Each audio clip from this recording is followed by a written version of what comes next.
제가 오늘 영상을 좀 많이 줄여주세요. 소리 하나 둘 셋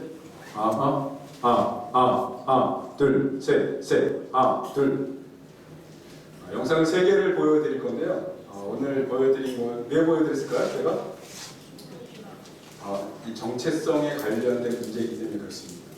소년을 온 아이들은 정체성이 거의 사단에게 주요있기 때문에 저희가 하는 작업이 정체성을 회복시켜주는 작업을 하고 있는데, 오늘 주제가 하나님의 음성을 듣는 삶인데 왜 갑자기 정체성 얘기를 하시냐고 질문하실 수 있는 분들도 계실 거라고 생각이 들어요. 근데 하나님의 음성을 듣는 것은 내 정체성하고 상당히 상관이 있습니다. 내 속이 하나님에 대해서 전혀 알지 못한다면 하나님의 음성 들을 수 없기 때문에, 내가 누군지 또 내가 어떻게 존재하는지 하나님 나를 어떻게 정의하셨는지를 모르면 하나님의 음성 듣는 것은 진짜 어려운 시간들이 될 거예요.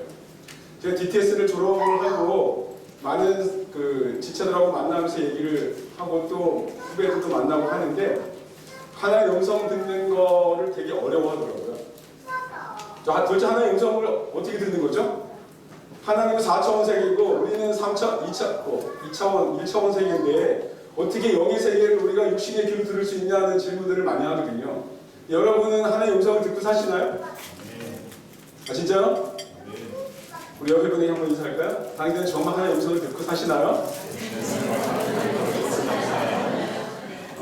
어떤 분은 들을 수도 있고 어떤 분은 들으려고 어떤 게 듣는 건지 배우려고 오기도 하셨을 것이고, 오늘 그 영적인 궁금증을 풀어주려고 제가 서울에서 왔습니다. 아멘.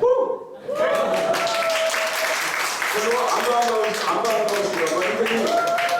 별로 안 반가우시더라고요. 제가 좀 무화기를 보통은 좀 못했습니다. 되게 덥네요.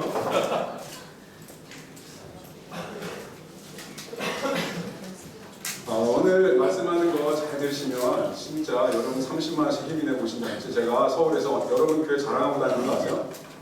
여러분 서울에서 여러분 교회가 인지도가 좀 올라갔어요. 제가 집회를 다니면서 천안 성결교회 성도들이 근 4달 동안 매주 토요일마다 30만 원이라는 회비를 내고 훈련을 받고 있는 교회가 한국에 몇 교회가 되겠느냐.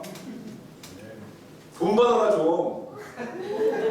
돈 다 대준다고 해도 안 오는 너희들 회개해라.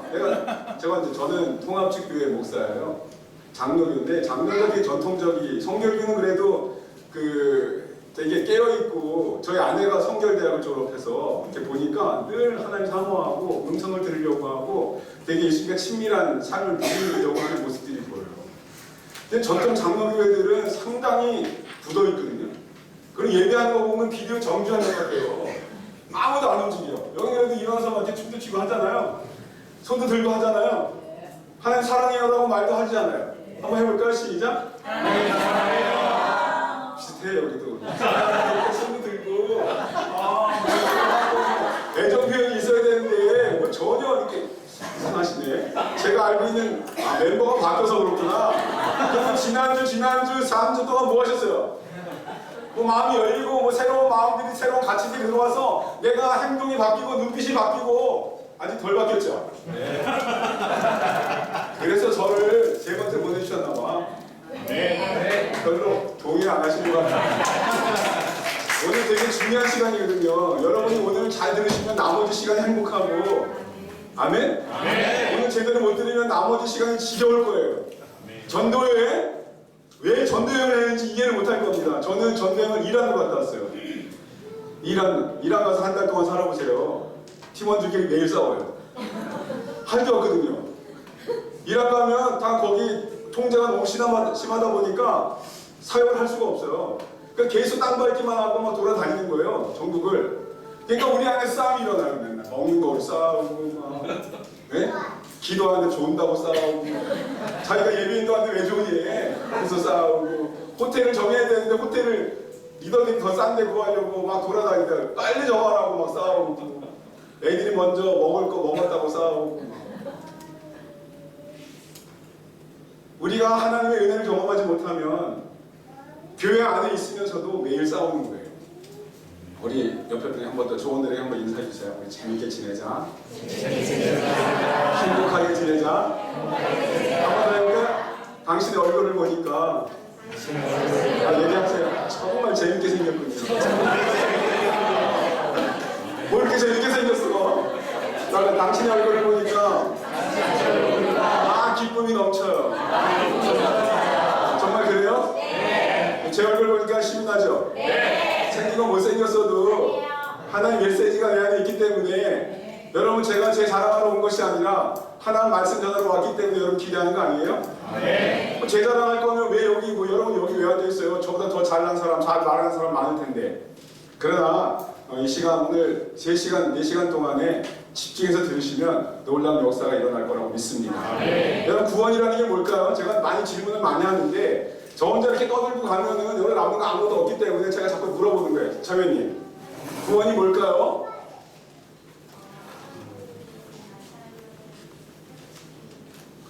제가 자매님 답이 틀렸다는 게 아니라 소년원에 가서 이렇게 얘기하면 아무도 안 들어요. 너무 어려워. 너무 고상해. 제가 한번 얘기하는 걸 잘 들어보세요.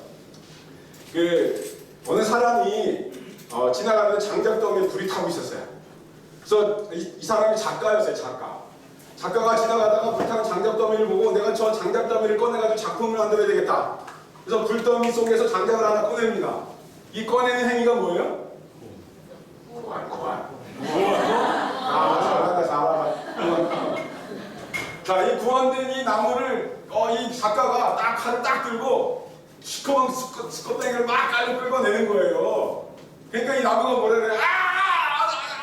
제발 좀 나 좀 내버려 두세요! 막 이러면서 소리를 지를 거 아니에요. 그죠? 했더니 아랑곳하고 딱 붙잡고 놓지 않는 겁니다. 그러면서 빼빠라는 뭐라 그러죠? 사포를 갖고 막 문질러 대는 거야. 그냥 막 여러분 살을 문질른다고 생각해보세요. 사포로 어떻겠어요 형님이? 아니 아프다는 게 아니라 한번 해보세요.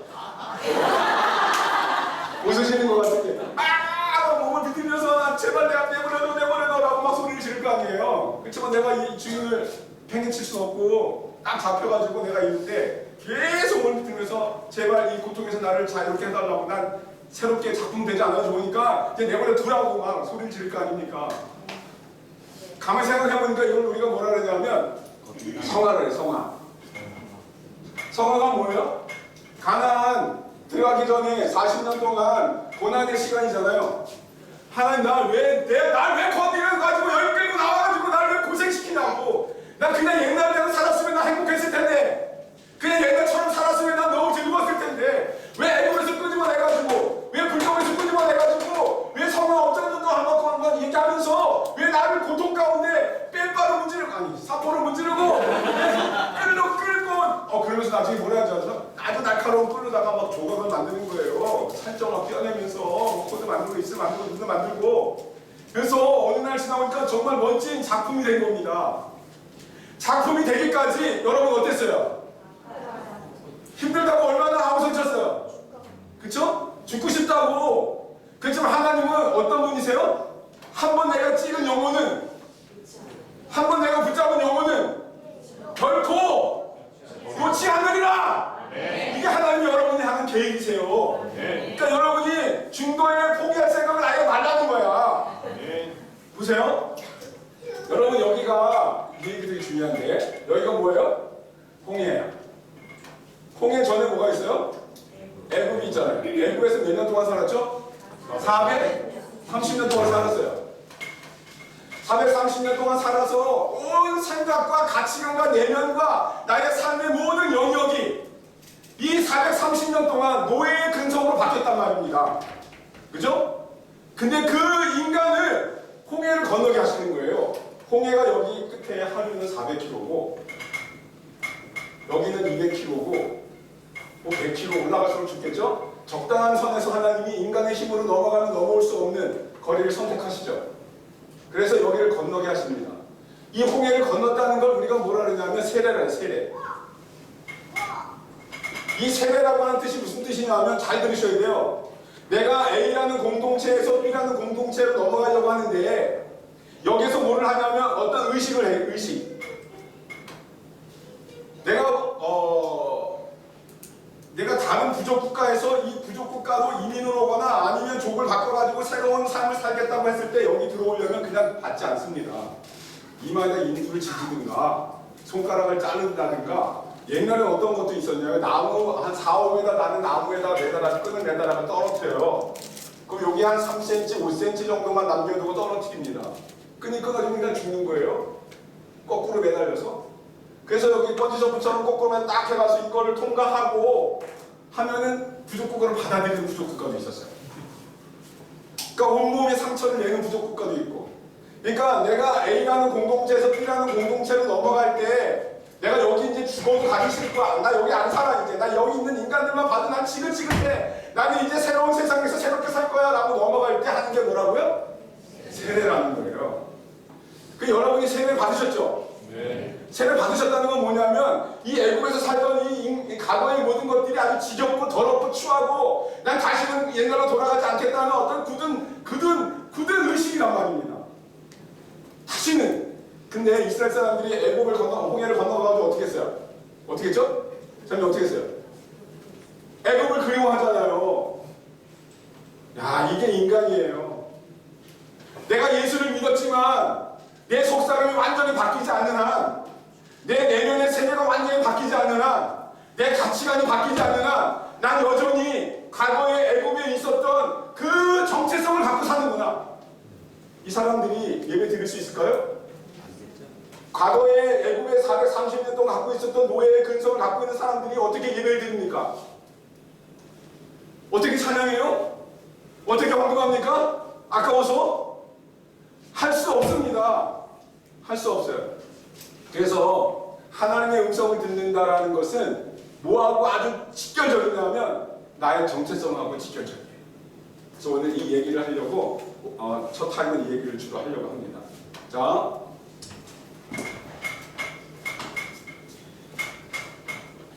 데살로니가전서 5장 23절 찾아보세요.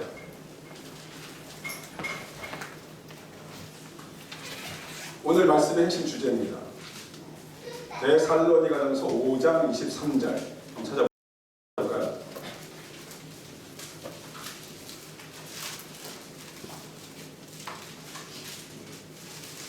제가 서울 가서 여러분 교회를 자랑하고 이 제자 훈련 학교를 막 이렇게 칭찬하고 다니는데 사람들이 많이 궁금해하더라고요. 정말 30만 원씩 내고 훈련을 받냐고. 30만 원씩 내셨죠? 네. 그러니까 이 기적이라니까요. 밥값 하고 갈게요 제가. 한번 읽어볼게요. 시작. 하나님이 친히 너희를 온전히 거래하시고 또 너희의 운명과 공사와 우리 주 예수 그리스도께서 강림하실 때에 흠없게 온전되기를 원하노라. 아멘. 자, 성경에 보니까 인간의 몸 안에 세 영역이 있다는 것을 발견하게 됩니다. 몸으로 구성되어 있다고요? 영과 혼과 육이 되어 있습니다. 자, 그러면 육 안에는 우리 육 안에는 몸으로 구성되어 있을까요? 이게 되게 중요한 거예요. 장. 뼈 있겠죠? 뼈. 또 물이 뭐죠? 피. 또 살이겠죠. 이 세 개 중에 하나만 없으면 인간이 될 수가 없죠. 그죠? 이 세 개가 항상 있는 거야. 그럼 혼에도 세 개가 있어요. 혼에도 세 개가 있어요. 뭐가 있을까요? 첫 번째. 이성. 너무 잘하네. 담임 목사님 또 부목사님 너무 잘 가르친 것 같아요. 이성이 있어요. 이성. 이 혼 안에 여러분 이게 되게 중요한데 잘 들으시고 잘 적어보세요. 자, 이성이 있고 이성이 있는 다음에 또 뭐가 있을까요? 의지. 아, 역시 젊어. 의지. 그 다음에 뭐가 있을까요? 되게 중요한데 뭐가 있을까요? 형제님 이쪽 잘하는데 저는 처음인데 안 하실까요? 자, 여기 뭐가 있을까요? 감정. 표시 좀 크게 해줘. 감정. 자, 이게 혼 안에 있는 겁니다. 이성과 의지와 감정이 혼 안에 있어서 우리가 이 세상을 살아가는데 정상적인 사회생활을 할 수 있게 되는 거예요.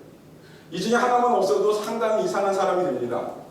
네? 약간 좀 떨어지는 사람이 되는 거예요. 이 세 개가 조화를 이룰 때 우리가 일반적으로 사회생활을 건강하게 할 수 있는 거예요. 그럼 영에도 세 영역이 있더라는 거죠. 자, 점점 어려워지죠. 어려워져요. 자, 그럼 영에는 뭐가 있을까요? 뭐가? 이건 중요해요. 이거 안 가르쳐줄까요? 아, 네. 내가 교회에 10년 이상 가셨다는 손 들어보세요. 10년 이상. 5년 이상. 집사. 자, 집사님 받고 청년들 몇 년 다녔어요? 청년교회. 5년 이상 다녔어요. 자매님 몇 년 다녔어요? 아, 집사님. 오늘 되게 여관이시다. 형님, 청년부. 청년부요? 네. 3개월. 3개월. 아, 이제 막 들어온 청년인데요? 모를 수 있어요. 우리 형제님은 얼마 되세요? 집사님. 네. 모태신앙. 예. 그러니까 교회를 30년, 40년, 50년 다니고 교회 집사, 권사, 장로가 돼도 하나님 나를 창조하셨다고 하는데 나를 창조된 나를 어떻게 성경이 조명하고 있는지 어떻게 나를 만드셨는지 정확하게 이해를 못하다 보니까 어디 영역에서 병들었고 어디 영역에서 문제가 생겼는지를 파악하지 못하다 보니까 영적 싸움에서 매일 지게 되고 무너지게 되고 뒤로 물러서게 되고 관망하게 되고 어떤 때는 영적 전쟁이 일어났을 때 골리앗과 다윗의 싸움에서 많은 사람들이 바위쯤에 숨어서 뭐라는 줄 아세요? 네가 나가 네가 나가. 그랬더니 이 사람이 이러는 거예요. 내가 왜 나가 임마. 네가 나가. 내가 왜 나가. 서로 지들끼리 그거 싸우고 있을 때 누가 나타났어요? 다윗이 나타나서 골리앗 쳐부시잖아요. 여러분, 내가 누군지 모르면 여러분 영적 전쟁에서 이길 생각 마세요. 나를 알고 적을 알면 100점 100승이다. 이 옛말이 거짓말이 아닌 것 같아. 그러니까 오늘은 여러분 이 시간은 여러분에 대해서 철저하게 이해하는 거예요. 아, 내가 이런 존재였구나. 아, 내가 이렇게 창조되었구나. 성경에서 이렇게 나를 말씀하시는구나. 내가 그거를 깨닫지 못하면요, 내가 어떻게 세상에 나가서 그리스도로 살아갈 수 있겠어요? 세상 사람과 똑같이 살아가는데 속이라도 달라야 되는 거 아닙니까? 속 사람도 똑같다면 뭐보다가 여러분을 그리스도인으로 구분할 수 있겠죠? 헌금하는 거요? 불교인들도 헌금 엄청 해요. 기둥 하나 세우는데 300만 원인데 꼬박해요. 11조 하는 거로 내가 신앙생활 다 한다고 생각하시면 천국 못 갑니다. 내가 교회 주방, 내가 어떤 봉사를 열심히 하는 거로 내가 천국 간다고 생각하시면 결탄코 천국에 못 가요. 하나님 나를 어떻게 창조하셨고, 할렐루야, 어떻게 만드셨고 이 안에 뭐를 채워주셨는지를 아셔야 될 거 아니에요. 그렇죠? 우리 옆에 분에게 한번 인사할까요? 오늘 당신에 대해서 하나님이 적나라하게 해부하실 겁니다. 할렐루야. 아멘. 제가 소년 사역을 한 25년을 했는데 소년을 오는 애들은요, 이 속이 다 사단에게 지배당하고 있어요. 너 내가 너 돈 1000만 원 주면 뭐 할 거냐? 딱 그러는데 애들이 뭐라 줄 아세요? 예쁜 여자를 돈으로 사고 싶대요. 그리고 한 달 동안 여행 다니고 싶대요. 이게 아이들이에요. 10살 때부터 가출해가지고 뭘 교육을 받았겠어요. 세상이 가르쳐주는 양육 강식의 세계에서 돈이 최고라는 가치관을 주입받기 시작하는 거죠. 10살 때부터. 제가 요즘 아주 충격적인 책을 하나 봤어요. 살인 세대라는 책인데 최근에 나온 책이에요. 근데 그 군사 전문가가 쓴 책인데 요즘 아이들이 어릴 때부터 슈팅 게임을 하는 거죠. 총싸움을 하는 거예요. 총싸움을 하는데 거기서 사람의 미간을 맞추고 정중앙을 해서 사람을 죽이면요, 점수가 자동적으로 올라갑니다. 근데 이 총싸움이라는 게요, 월남전이든 6.25든 모든 전쟁에서 일반 청년들이 군대 가서 사람을 싸이 죽이는데 25%만 명중률이 있대요. 25%. 다 두려워서 총을 잘 못 쓴답니다. 고도의 훈련을 받지 않으면 사람을 향해서 총을 쏘는 게 너무너무 힘들다는 거예요. 근데 요즘 아이들이 최소 7살, 8살 때부터 막 일찍한 애들은 중학교 들어오면요, 슈팅 게임을 하는 거예요. 계속 총싸움을 하는 거죠. 그렇게 5년, 7년, 8년 훈련 받다 보면요, 사람을 죽이는 거에 대한 두려움이 사라진대요. 그래서 실제로 미국에서 총기 사건 나는 청소년들의 범죄 중에서 가장 놀라울 만한 것은 뭐냐면 아이들이 학교에 들어가서 총을 쐈을 때 거의 백발백중으로 한 발 한 명씩 미간을 사서 죽였대요. 이게 통계예요. 그럼 어떻게 이 아이들이 총을 한 번도 쏴보지 않았는데 군인들보다 더 뛰어난 명중률을 할 수 있느냐? 사람들이 놀라는 거예요. 그래서 연구하기 시작했어요. 그랬더니 그 게임, 비디오 게임을 통해서 아이들이 군사 실력을 자기도 모르게 습득을 했다는 거죠. 그런 보상이라는 게 되게 무서운 거예요. 내가 총을 쏠 때마다 점수가 올라가고 레벨이 올라간다면요, 뇌가 어미 중독이 되거든요. 그래서 그 콜롬비아 사건 때 8명을 죽였는데 전부 다 미간을 맞춰 죽였고 한 발에 한 명씩 죽였거든요. 군인들도 총을 쏘면요, 사람 죽이는 게 무서워서 40발을 쏘면 10발 정도밖에 못 맞춘다는 거예요. 그런 아이들 마음속에 새겨져 있는 이 내면의 세계가 얼마나 왜곡되어 있고 잘못되어 있는지 이걸 우리가 안다면 어린 아이들한테 총싸움하는 거 가르치는 건 진짜 바보짓이에요. 우리 옆에 분에게 인사합시다. 우리 자녀들에게는 총싸움을 말립시다. 우리 자매님들 결혼하실 분 앞으로 결혼하실 거죠? 그죠? 결혼하면 애들 떠들고 장난한다고 그런 거 보여주면서 아이들 자꾸 길들이면 점점 아이들 무너지는 거예요. 제가 약간 변형하긴 했는데, 자, 인간의 혼내에 이성과 의지와 감정이 있는데 이 감정을 누가 공격하죠? 사단이 공격해요. 사단이. 자, 사단이 공격을 합니다. 자, 그러면 영이 있어요. 영. 자, 영 하나 말하는데 영에는 직관적 계시라는 게 있어요.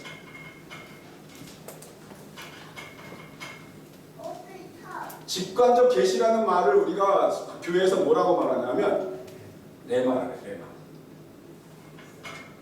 레마라는 말은 들어보셨죠? 네. 레마라는 말이 무슨 뜻일까요? 그렇죠.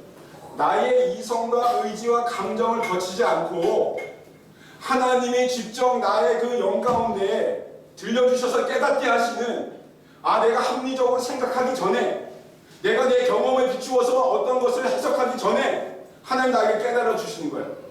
내가 기도해야 되는구나. 내가 여러 가지 상황을 보고 해야 될까 말아야 될까가 아니라 하나님이 나에게 직접적으로 말씀하시는 어떤 깨달음, 어떤 진리의 그 생각들이 하나님의 내마라고 그러는데, 예를 들어서 주일날 목사님이 설교하실 때 그래, 여러분 직관이 뭐냐면 뜨거워 할 때 뜨겁다는 생각보다 내 몸이 빨리 움직이는, 경험한 적 있으시죠? 직관이라는 단어를 가장 많이 쓰는 곳이 어디죠?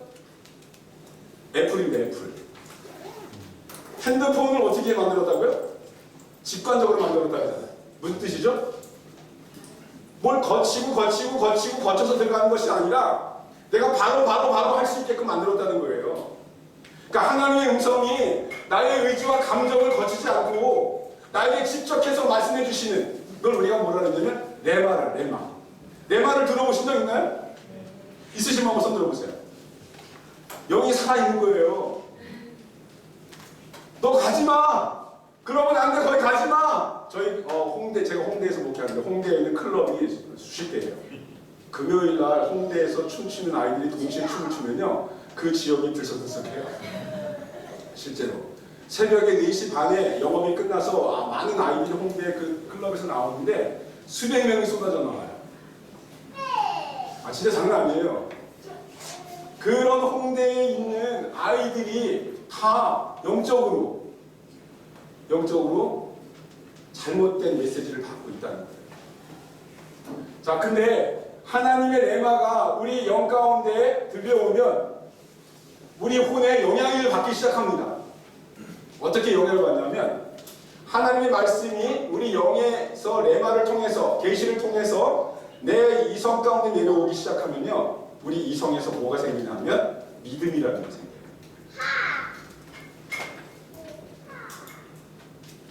많은 사람들이 이성을 통해서 믿음이 생긴다고 얘기를 하는데, 제가 연구를 해보니까 그렇지 않습니다. 하나님의 말씀이 내 이성 가운데 떨어져야 돼요. 근데 대부분의 사람들은 하나님의 말씀을 내 이성을 거쳐서 믿음이 자란다고 생각해요. 이게 뭐죠? 이게 인본주의. 자, 그러면 이성에 대해서 좀 이해를 할 필요가 있는데, 이성이 뭐죠? 이성? 되게 철학적이다. 철학 교수는 아닌데. 자, 이성이 뭐죠? 이성은 동그라미 안에 있어요. 제한되어 있다는 뜻이에요. 나의 생각이 제한되어 있어요. 나의 생각이 합리적이려면 뭐가 필요하냐면 시간과 공간이 필요해요. 시간과 공간이 없으면 나는 이해를 못해요. 내가 이것이 강대상이라는 것을 이해하려면 이것이 존재하는 시간과 역사가 있어야 되고 재료가 있어야 돼요. 그렇지 않으면 내가 이거를 강대상이라고 이해할 수가 없는 거죠. 마이크도 마찬가지예요. 근데 기독교는 이성적인 종교가 아니라 어떤 종교예요? 계시의 종교예요. 레마의 종교입니다. 하나님이 여러분에게 말씀해 주셔서 내가 알아가는 거예요. 근데 계시는 바깥에 있단 말이에요. 이성 바깥에 있다는 거죠. 나하고 전혀 상관없는 세계에 있을 수도 있는 거잖아요. 근데 하나님이 이 계시를 인간이 이해할 수 없기 때문에 인간이 이해할 수 없잖아요. 그죠? 아무리 내가 이해하려고 해도 제 4차원 세계를 어떻게 이해합니까? 이해 못 하잖아요. 그래서 하나님의 계시를 인간이 이해할 수 있도록 뭐를 주십니까? 뭐를 주세요? 말씀을 주십니다. 우리 역사 안에 성경이라고 하는 바이블을 주시고 그 안에 예수 그리스도를 보내주신 거예요. 그래서 하나님이 우리 이성 바깥에 있던 어떤 영적인 세계가 실질로 우리의 삶 속에 들어올 수 있도록 그래서 우리가 하나님에 대해서 하나님 나라에 대해서 이해하고 하나님 나라를 받아들일 수 있도록 우리에게 뭘 주셨던 거예요? 그렇죠? 말씀과 예수 그리스도를 보내주셨어요.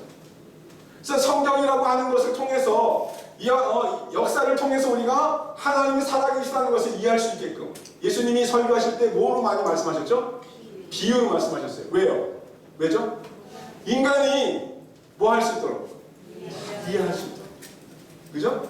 자, 그러면 우리 이성이 하나님의 말씀을 이해하고 하나님의 세계를 받아들이는 도구로 쓰여져야 되는데, 그렇죠? 이것이 내 삶의 주인이 되고 있다는 거예요. 내가 내 이성이 아니면 이해하지 않아. 내가 이성이 아니면 받아들일 수 없어. 내가 이성이 이해하지 못한다면 내가 인정할 수 없어. 납득이 안 되잖아. 납득이. 라고 말하면서 하나님의 진리의 말씀을 거절하는 사람들이 너무나 많은 거죠. 그러니까 하나님의 방식과 인간의 방식이 다른데 우리가 인간의 이성을 통해서만 하나님의 세계를 이해하려고 보니까 죽을 때까지 하나님을 이해하려고 하지 못하고 죽는 거예요. 자, 그러면 하나님은 어떻게 우리에게 역사하세요? 계시를 통해서 역사하세요. 내 말을 통해서 역사하세요. 여러분 주일날 설교를 통해서 아니면 여러분의 중보기도를 통해서 여러분 찬양할 때 아니면 책을 읽다가 아니 영화를 보다가 어떤 하나님의 깨달음을 주십니다. 내가 너를 부른 목적은 내가 너를 이곳에 보낸 목적은 내가 너를 이렇게 훈련시키는 목적은 세상 사람들이 말하지 않는 새로운 진리를 내 이성이 아닌 하나님의 방법으로 알려주시는 거예요. 근데 우리가 지금까지 잘못된 사고방식을 갖고 있었어요. 모든 세계의 지식과 학문을 이성으로 받다 보니까 하나님의 세계도 그렇게 받아야 된다고 생각을 하는 거죠. 하나님은 계시를 통해서 레마의 말씀을 통해서 직관적 계시를 통해서 우리의 이성 가운데 영향을 주려고 하세요. 근데 우리가 그 계시를 우리의 경험과 과거의 어떤 나의 그 감정이나 어떤 느낌을 가지고 해결하려고 하다 보니까 인지 부조화가 일어나서 신뢰가 성장하지 않는 거죠. 우리 옆에 분들이 한번 잘할까요? 하나님의 세계는 계시의 세계다. 계시의 세계다. 아멘. 그러니까 여러분의 이성으로 아무리 제한된 이성으로 아무리 이해하려고 또 이해하려고 노력을 해도 우리의 이성은 한계가 있다는 것을 많은 역사학자들이 철학자들이 설명하고 있어요. 그래서 기독교는 이것을 전제로 합니다.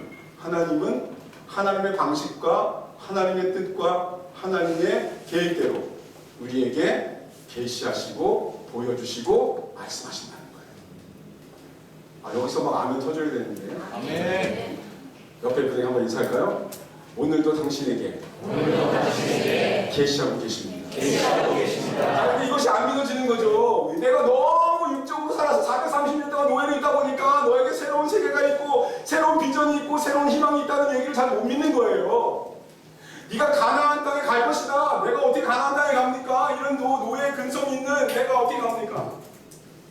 430년 동안 살던 그 습관이 광야 생활에서 계속 나오면서 어디를 그리워하죠? 옛날 이성적으로 살았던 시대가 자꾸 그리워지는 거예요. 그래서 이 사람들이 근데 하나님이 어떻게 했다 했어요? 잘 들으셔야 돼요. 하나님이 애굽에 있고 이게 되게 도식인데 광야가 있고 가나안이 있어요. 하나님이 홍해를 건너게 하신 이유는 어떤 목적이냐면 다시는 홍해를 건너지 못하게 하시려는 하나님의 계획이 있다는 거예요. 여러분 하나님의 은혜를 건넜잖아요. 여기 하나님 은혜 없이는 건널 수가 없어요. 그래서 사람들이 앞으로 나아가는 자가 되지 않고 자꾸 뒤로 물러서서 강가에 주저앉아가지고 뭐하죠? 니나노 하는 거예요. 니나노. 옛날이 그립다. 옛날 노래 트로트 부르면서 대포 한 잔씩 마시면서 어? 아직 몸은 여기 왔지만 마음은 아직 여기 있는 존재들이 우리 주변에 많았고 우리 형제님도 예전에 그렇게 살았고 아닌가요? 쿡 찔러 맞죠? 그냥 마음만 애타는 거예요. 차라리 건너가서 그냥 여기서 마음껏 살면 좋은데 가지는 못하고 앞으로 나아가자니 너무 힘들고 이런 삶을 반복하던 어느 날 하나님이 이 제자 훈련을 통해서 여러분의 생각을 바꿔주시고 과거를 완전히 배설물로 여기고 천국을 향해 나아가는 사람으로 전환이 되더라는 거예요. 아멘. 자 그러면 여기 있는 사람들이 좀 부족하고 연약하고 좀 못돼 보이고 저것도 그리스도인이라고 말할 수 있겠지만 이 사람들은 어떤 사람들이에요? 홍해를 건넌 사람들이에요. 천국을 약속받은 사람들이잖아요. 이 말은 뭐냐면 내가 여기 비록 네가 이렇게 백골집에서 이게 몰래 술 마시고 아유 우리 딸이 어느 교회 집사님에 놀러 갔는데 거기 맥주병이 있다 해서 충격받았어요. 아니 교회에서 되게 거룩하고 참 열심히 하시는 분인데 목마를 때 맥주 한 잔씩 마신대. 근데 어린 아이들이 상처를 받은 거예요. 근데 술이라는 게 그냥 술 한 잔 마시는 게로 끝나는 게 아니더라고요. 담배, 음란물, 세상 문화 딱 한 번만 경험하는 걸로 끝나는 게 아니더라고요. 계속해서 그것이 증가가 되는 것으로 우리가 알 수 있죠. 자, 보세요. 그러면 여기 있는 것은 하나님이 여기까지 왔다는 것은 하나님이 결코 포기하지 않고 내가 끝까지 너를 죽여서라도 끌고 가고 싶은 곳이 어디예요? 여기 가나안이죠. 근데 하나님의 열정과 열심이 이렇게 뜨겁고 깊고 나를 향한 계획이 어마어마하다는 것을 알기까지 얼마나 많은 세월이 흘러요?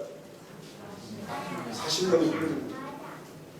우리 형제님은 언제 예수 그리스도를 만나셨어요? 우리 이치선 집사님. 오래됐어요. 오래됐지만 그 집사의 껍데기를 쓰고 있었지만 좀 방황하던 시절도 있었죠. 그렇죠? 내가 정말로 하나님의 사랑으로 그리스도인으로 자라서 많은 사람들에게 선한 영향력이 되기까지는 단계가 있다는 것을 우리가 알아야 됩니다. 근데 우리가 어떡하죠? 여기서 이짓거리 하고 있다고 손가락질하잖아요. 자기도 그랬습니다. 그러니까 우리 옆에 분은 여기 있는 것 자체가 존귀한 거예요. 한번 인사해볼까요? 여기 앉아있는 당신은 너무너무 존귀해. 시작. 할렐루야. 정말 그렇게 생각하세요? 네. 아니 근데 목소리들 앞서서 한번 안아도 주시고 그래야 되는데 존귀하지 않은 거 다시 한번. 당신이 여기 있는 게 너무너무 소중해. 시작. 따라서 얘야. 따라서 저한테 얘야. 천국에 꼭 가자. 천국에 꼭 가자. 할렐루야. 아멘. 자 그러면 하나님이 여러분에게 내 말을 통해서 인간의 이성에게 말씀하시는데 믿음이 자라지 않는 거예요. 왜 자라지 않죠? 왜 자라지 않아요? 왜 안 자랄까요? 이게 되게 중요해요. 이걸 알아야 될 거예요. 하나님에게 끊임없이 말씀하시고 계시해 주시고 보여주시고 가르치시고 지금도 계속해서 이병석 목사를 통해서 여러분에게 말씀하잖아요. 너가 누구고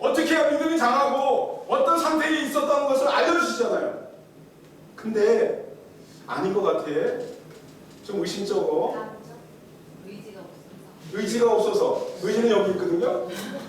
감정도 여기 있고. 왜 믿음이 안 자랄까요? 네?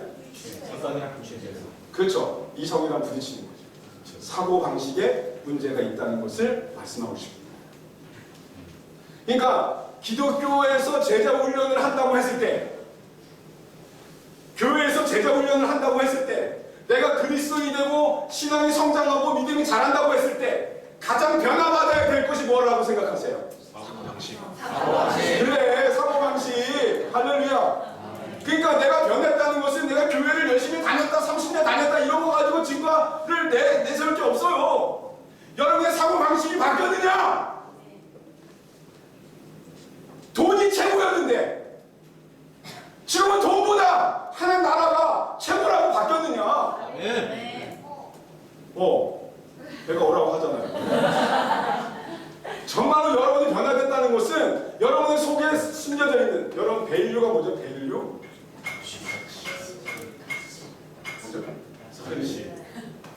B-A, B-U, B, V.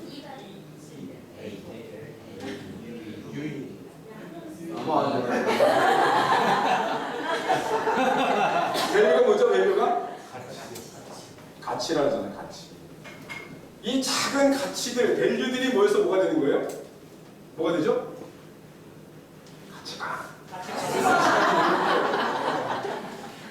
그러니까 여러분이 사소한 일에서 어떤 것을 선택하는 거, 내가 어떤 걸 보기로 결정하는 거, 내가 어떤 것을 집기로 결정하는 거, 내가 술을 마실까 말까, 내가 담배를 피울까 말까, 내가 오늘 룸사롱에 갈까 말까, 내가 세상 사람들과 신나게 가서 그냥 흥청망청 놀까 말까, 이 모든 선택이 쌓여서 여러분의 가치관이 되는 겁니다. 아멘? 여러분이 말 내뱉는 말 한마디 한마디가 여러분의 속에 있는 가치관이 표현되는 거예요. 그렇잖아요.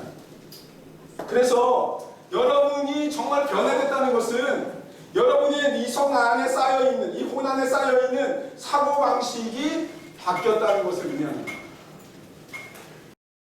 자, 근데 사고방식이 바뀌지 않는데 어떻게 하나님의 음성을 들을 수 있죠? 사고방식은 애굽에서 그대로 살던 그대로 그 모습 그대로인데 어떻게 하늘의 세계를 들을 수 있겠어요? 어떻게 레바의 음성을 들을 수 있습니까? 나의 정체성은 여전히 애굽에 있었던 시간인데 내가 어떻게 하나님의 음성을 들을 수 있겠냐? 오히려 뭐가 더 잘 들릴까요? 사단의 음성이 더 잘 들립니다. 여러분 그냥 사람을 그냥 가만히 내버려 두면요 뭐하죠? 그냥 가만히 내버려 두면 죄져요. 다윗이 자기 군사들은 나가서 전쟁을 하고 있는데 너무 할 일이 없는 거예요. 그래서 어슬렁어슬렁 걸어다니죠. 침대가 너무 좋은 거예요. 누워있거나 어슬렁어슬렁 걸어다니거나 하다가 노력하는 여인을 보고 음란이 들어와서 그 여인을 취하고 자기가 사랑하는 장군까지 죽음으로 몰아놓잖아요. 여러분 정말 할 일이 없고 아무것도 하지 않는다면 여러분 안에서 나도 모르게 죄가 막 솟아난다니까요. 그러니까 여러분이 여기 와 있다는 것은 정말 하나의 은혜라고 저는 믿습니다. 아멘. 정말 믿으세요? 아멘. 난 정말 은혜 받은 사람이야! 음성을까 시작. 난 정말 은혜 받은 사람이야! 다른 사람보다 더 많은 은혜를 받은 것 같은데 다시 한번 나는 정말 은혜 받은 사람이야! 이런 마음 없이 어떻게 여기 앉아가지고 하나님의 음성을 듣겠다는 거예요. 자, 그러니까 여러분 안에 있었던 과거의 것들이 스물스물 기어 올라오는 것들이 있어요. 그것들을 예수의 보혈로 씻어야 되는데, 자, 그 얘기를 할게요. 이제 보세요. 그러면 가운데 뭐가 있어요? 양심이 있어요. 양심. 바울은 이 양심을 되게 중요하게 여겼습니다.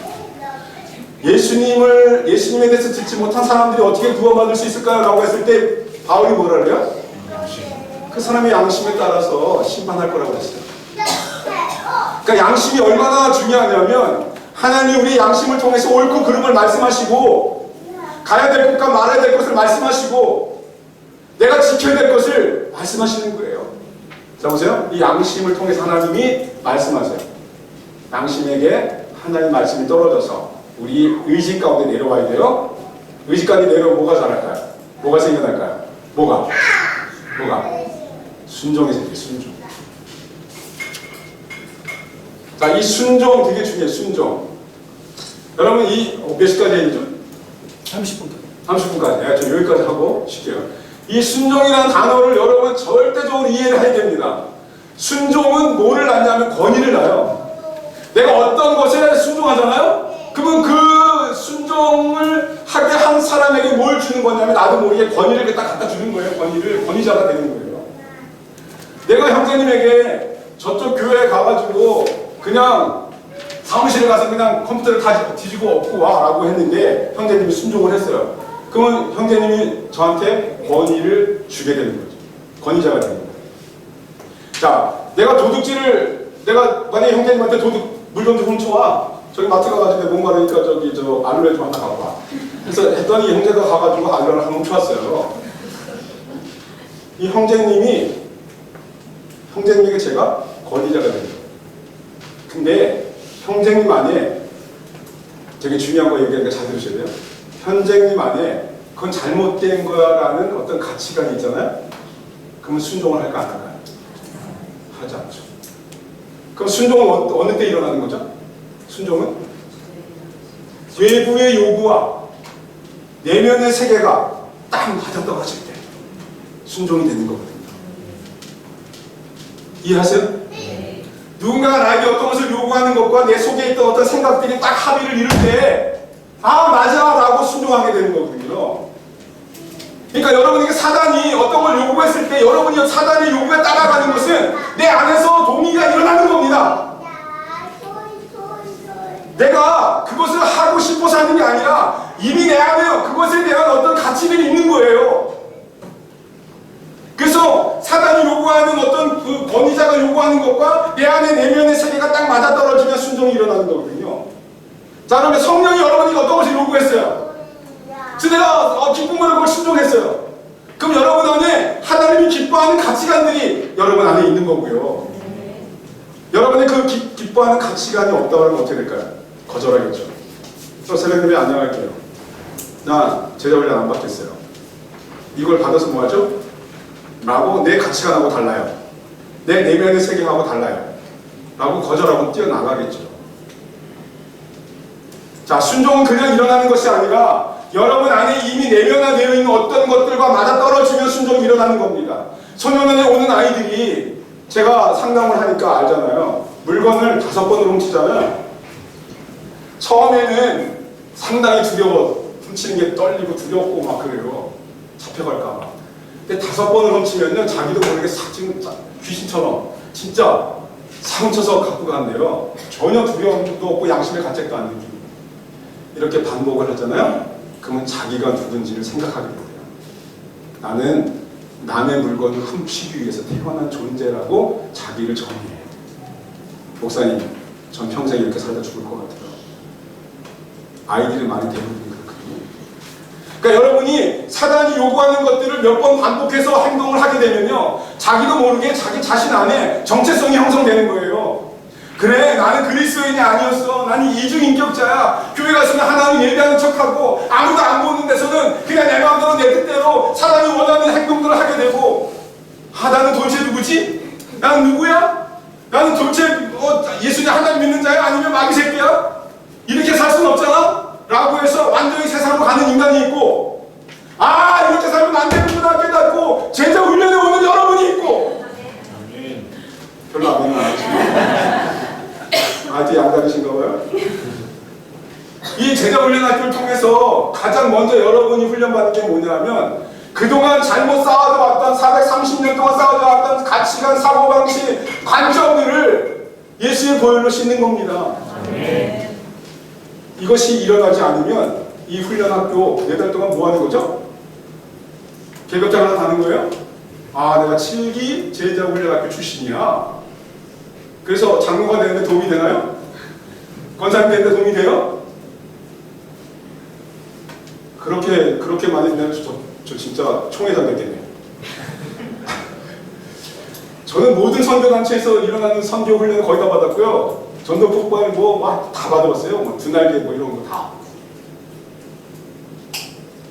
여러분 안에 쌓여져 있는, 나도 모르게 쌓여져 있는 세상의 생각들, 세상의 관점들, 세상의 프레임들을 예수의 보혈로 씻어내는 작업이 바로 제자훈련할 때의 핵심인 거예요. 그 작업이 되어지면서 자연스럽게 내가 그리스도인으로서 하나님의 음성을 듣게 되는 거고. 아멘? 아멘. 옆에 분에게 인사할까요? 당신의 속사람이 완전히 변화받기를 하나님이 원하십니다. 아멘? 아멘? 진짜 그렇게 되길 원하세요? 자, 요것만 하고 마칠게요. 자, 그러면 마지막으로 이 영 안에는 친밀한 관계가 있는데 하나님과의 관계를 추구하는 그런, 우리가 이걸 뭐라 해야 되냐면 예배라는 거예요. 우리 영에는 예배는 하나님을 경외하고 하나님을 경배하고 하나님을 높이고 하나님과 친밀한 사랑 가운데 거하고 싶은 그런 갈망들이 있어요. 이 친밀한 관계, 하나님과 예배를 통해서 우리 감정에게 하나님의 은혜가 흘러내려오는 겁니다. 그럼 뭐가 생길까요? 이게 되게 중요해요. 뭐가 생길까요? 뭐가 생길까요? 기쁨. 자, 그러면 기쁨이 생겨요. 그래서 내가 예배할 때 내가 일어나지 말라고 해도 일어나 찬양하고, 여러분 교회 주일날 예배 드릴 때 막 일어나 찬양하죠? 막 춤추면서 40대 이상 되면 춤을 되게 이상하게 추고 청년부 예배 드릴 때 막 춤춰요? 막 번쩍번쩍 뛰면서 막 샤우트하면서 가끔 어쩌다 번? 왜 어쩌다 번이지? 자네 사람들 인도자에 따라 약간 다르긴 해요. 어쨌든 아니 그래도 그 느린 노래 속에서는 그런 있어. 그런 세계 아직 모르는구나. 아, 좋아요. 어쨌든 하나님의 그 은혜가 예배를 통해서 내 감정 가운데 막 흘러 들어오면 내가 너무너무 기쁜 거예요. 그래서 아멘도 막 터져 나오고 반응하는 겁니다. 근데 어느 교회 가면 손 드세요, 일어서세요 이렇게 얘기하는 것은 이미 지시받는 거잖아요. 여러분, 지시받는 것보다 더 나쁜 게 없어요. 기독교는 가장 핵심이 뭐죠? 이런 걸 종합해서 봤을 때 기독교는 자원하는 거예요. 자원하는 거예요. 이거 빼면 실체죠. 내가 성경 공부도 자원해서 해야 되고, 내가 주일학교 자원해서 해야 되고, 내가 중보기도도 자원해서 해야 되고요, 내가 전도도 자원해서 해야 되고요, 하나님 나에게 쌓여주신 많은 재능과 은사와 축복들을 자원해서 드리는 거, 이게 기독교예요. 아멘? 아멘. 막 옆구리 찔러가지고 안 하면 너 이제 내년에 집사 못돼, 이 규칙을 지켜야 돼 라고 하면서 하는 것은 오래 할 수 없다는 걸 여러분 아셔야 돼요. 자, 그래서 친밀한 관계를 통해서 기쁨이 감정에서 솟구치기 시작해요. 근데 여기까지 하려고 딱 5분 남았네요. 믿음이 자라고 순종이 자라고 기쁨이 자라야 되는데 안 자라는 거야. 안 자라는 거야. 안 자라요. 왜 안 자랄까 생각을 해봤어요. 왜 안 자랄까요? 왜 안 자랄까요, 형제님? 왜 안 자랄까요? 죄와 상처. 죄와 상처. 내가 교회에서 예배 드리려고 손 들으려고 하는데 어떤 사람이 막 비난했던 적이 있어요. 10년 전에. 그러면 그것이 딱 걸려가지고 손도 못 들어요. 또 내가 어느 교회 한 5,000명 되는 교회 예배 인도자로 가서 가기 이제 다시 첫째 주에는 인사를 해야 되니까 앉아가지고 예배 드리는데 갑자기 막 일어나라는 마음을 주시는 거예요. 예배 드리라고 막 손 들고. 그래서 일어나려고 하는데 뭐 뒤에서 누가 확 잡아대는 것 같아. 들어보니까 아무도 없는 거예요. 다시 내가 손 들려는데 막 뭘 집어 던질 것 같아, 성경책 같은 것들을. 근데 그 교회는요, 일어서고 손 드는 것이 되게 어려운 교회였어요. 전통교회. 근데 제가 용기를 내고 일어났어요. 하나님이 일어나라고 하시니까. 내 의지로 일어난 게 아니라 내 의지였다면 꺾였을 겁니다. 하나님 나에게 마음 주셨어요. 명선아, 너 이 사람들 가운데서 일어나서 예배 드리기 원한다. 내가 하나님의 음성을 들었을 때 나도 모르게 벌떡 일어나서 손을 들고 찬양을 했어요. 근데 한 3, 4분